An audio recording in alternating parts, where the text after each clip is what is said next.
Okay, day, pag-uusapan naman natin ang pagkakaiba ng hotdog ng mga Amerikano at hotdog ng Pilipino. Natural dahil malaki ang hotdog ng mga Amerikano kaya madali tayong mabusog. Pero wag kang mag-alala, may diskarte tayong pwedeng gawin para pwede itong level up katulad ng hotdog ng mga Amerikano. Ganito lang ang gawin mo dahil, simpleng-simple lang. Kumuha ka lang ng tinapay. Okay, itong tinapay ay flat mo dahil. Ganito dahil flat mo ha.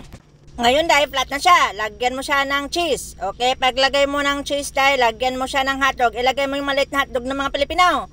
Ngayon dahil isausaw mo siya sa itlog. Pagkatapos isausaw mo siya sa breadcrumbs. Okay, tapos lutuin mo na siya dahil. Tingnan mo dahil, kasing laki na siya ng hotdog ng Amerikano. Tapos lagyan mo pa siya ng kung ano-ano anik-anik dahil. O di mas kasing sarap na siya ng hotdog ng Amerikano. Sa madaling salita dahil, ang laki ay matutumbasan ng performance level ng mga hotdog ng Pilipino. Kaya wag mag-alala kung ano ang size nito. Ang importante ang performance level nyo. Ganon, no? Nyo!